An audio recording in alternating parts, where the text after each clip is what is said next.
ঘাটালে এবার কে জিতবে, দেব নাকি হিরণ? কার পাল্লা সবচেয়ে ভারী? জনপ্রিয়তায় এগিয়ে কোন অভিনেতা? দুই হিরোর লড়াইয়ে জমজমাট ঘাটালের ভোটের ময়দান। কে হাসবে শেষ হাসি? জানা গেল উত্তর।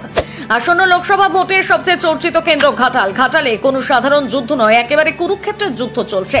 আর হবে নাই বা কেন, মুখোমুখি দাঁড়িয়ে দুই সহ অভিনেতা, একদিকে দেব আর একদিকে হিরণ। দুজনের হাড্ডাহাড্ডির লড়াই চলছে। ব্যক্তিগতভাবে দুজনেই খুব ভালো বন্ধু, তবে রাজনীতিতে তারা একে অপরের প্রতিদ্বন্দ্বী। অভিনেতা বনাম অভিনেতার খেলা। তৃণমূলের মাস্টার স্ট্রোক দেব এবং বিজেপির মাস্টার স্ট্রোক হিরণ। দুজনের ভোটের প্রচারে তুমুল ব্যস্ত। যতই ভালো বন্ধু হন না কেন, প্রচারের মাঝে একে অপরকে কটাক্ষ করতে ছাড়ছেন না কেউই। দেবের ঘাঁটিতে দাঁড়িয়ে সুর চড়িয়ে দেবের বিরুদ্ধে চোখা চোখা মন্তব্য করছেন অভিনেতা হিরণ চট্টোপাধ্যায়। তবে সেখানে থেমে থাকেননি দেব, তিনিও আচ্ছা করে বাক্যবাণে ধোলাই দিয়েছেন অভিনেতাকে। দুজনেই টাফ ফাইটার। রাজনীতির পাঠ দুজনেরই একেবারে ছোটস্থ। তবে যে ময়দানে হিরণ খেলতে নেমেছে সেই ময়দানই দেবের ঘর। বিগত 10 বছর ধরে ঘাটালে জিতে আসছে দেব। আর এখানে প্রশ্ন, দেবের সাম্রাজ্য হিরণ কি আদৌ খাঁটি করতে পারবে? কে হাসবে শেষ হাসি? এই বিষয়ে চাঞ্চল্যকর তথ্য বেরিয়ে এলো কি সমীক্ষা থেকে। এই তথ্য কিছুটা হলেও আগামী ঝড়ের আভাস তৈরি করতে পারে। আর মাত্র কয়েকদিন তারপর শুরু হয়ে যাবে ভোটের লড়াই। তার মাঝে ঘাটাল নিয়ে চাঞ্চল্যকর তথ্য প্রকাশ করেছে সেই সমীক্ষা। স্বনামধন্য সংবাদ মাধ্যম পরিচালিত এই সমীক্ষা থেকে জানা গিয়েছে ঘাটালে তৃণমূল নাকি বিজেপি জিতবে।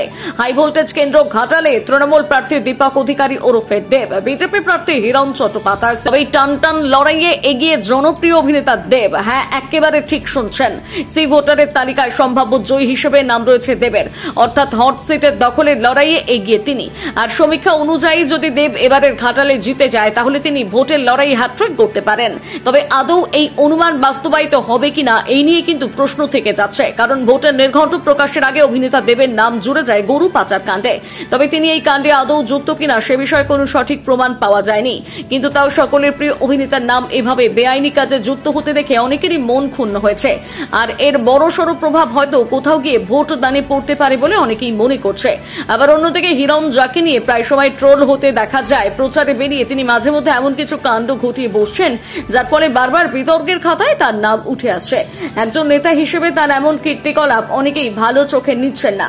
আসলে সাধারণ মানুষ চায় তাদের পাশে যে দাঁড়াবে, তাদের সমস্যা যে দূর করবে, সেই যেন এই রাজ্যের রাজা হোক। তবে এবার ঘাটালের সাম্রাজ্যের সিংহাসন কার দখলে যাবে, সেটা একমাত্র ঠিক করবে সেখানকার প্রজারা। 2024 সালে ঘাটালের এই হাড্ডাহাড্ডির লড়াইয়ে শেষমেশ কার জয়ে জয়কার হবে, সেটা একমাত্র ভোটের ফলাফলই বলতে পারে। এখন শুধু ফলাফলের অপেক্ষায়।